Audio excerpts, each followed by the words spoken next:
Let's limit our questions kay Secretary Remulla para mamaya sa mga ibang resource persons na lang. Senator JB? Senator Marcoleta? Thank you, Mr. Chair. Mr. Secretary, a couple of days ago, in the last hearing when you were here, we somehow settled the issue that restitution is not a requisite for an applicant to the WPP. Is that correct? It's not in the law. But sa akin ko kasi, hindi lang po batas na nagdidictate dito. It's also what is morally right, what is expected of us. Yan po kasi, kahit hindi nilagay sa batas, mga given po yan sa ating lipunan. What do you mean by that, Mr. Secretary? Kasi wala nga sa batas yung ano. Wala nga sa batas. Yung Then, requirements ano ilalagay mo sa batas? for admission to the witness protection. Ang restitution is not part of it. Yes, it is not. Oh, pero hindi ho nangangahulugan na hindi namin pwede i-layout yan depending on the case. Mr. Secretary, I am still in the stage where a particular applicant wishes to apply under that program. And there is a process. In the process, restitution is not one of the requisites. Is that correct? Opo, pero if it's in terms of this case being a financial crime, sir, this is a crime against the Mr. financial Secretary, status of the Filipino people, of the Philippine Republic. I think that it's just right. Mr. that we ask- Secretary, are you amending the provision of the No, law? sir. No, sir. But that is how we run the witness protection program. As a lawyer, Mr. Secretary, may I ask you, in a criminal prosecution, the civil liability is impliedly instituted. Is that correct?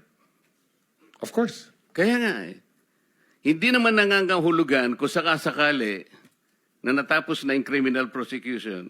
Kapag ka nakita na mayroong criminal liability yung tao, because it is impliedly implied, doon lang magkakaroon ng restitution. It will come after.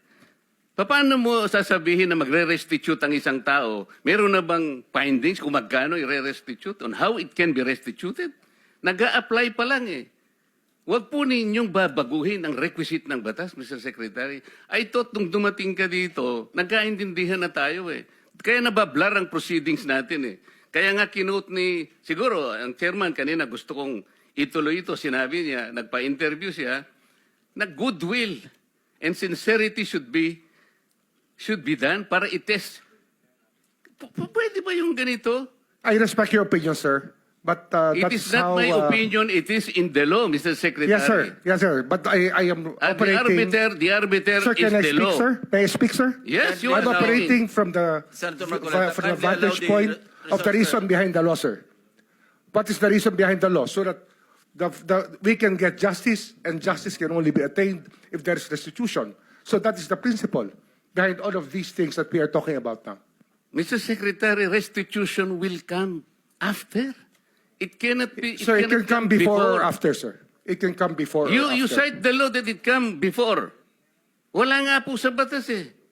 Sir, Huwag po ninyong babaguhin Sir, ang batas, we Mr. Secretary. are operating on a unique set of facts, and we are, all of these matters are being evaluated because the gravity of this financial crime cannot be underestimated, and that the more assets that we're able to preserve at the outset, the better for our country, sir. Mr. Secretary, I'm very sorry for such a reasoning like that.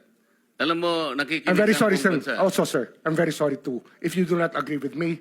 But I respect your opinion, sir, and we will carry out our job as we deem fit, as we see. Mr. Chair, I said that the I am country not needs. expressing an opinion here. I am articulating the provision of law. You do not change the provision of law, Mr. Secretary. You may be disbarred from doing this. Then it's your opinion, sir. It's your option, sir. Sinabi ko na nga, hindi ko opinion dito. I am articulating Then it's your option, the sir. It provision of is law. what you wish to happen. That you may proceed Ikaw ang with what you nagbibigay wish. ng opinion, nilalagay mo yung restitution to test the goodwill of a possible applicant. It is not in the law. Unless you are able to point out the provision of law that it come before. Hindi ganun eh. Sabi mo na nga, and we admitted, impliedly instituted ang civil liability, but this will come eventually after the court has pronounced kung magkano ang ibabalik niya, kung meron man. Not before. Thank you, Mr. Chair. Are you done, Senator Marcoleta?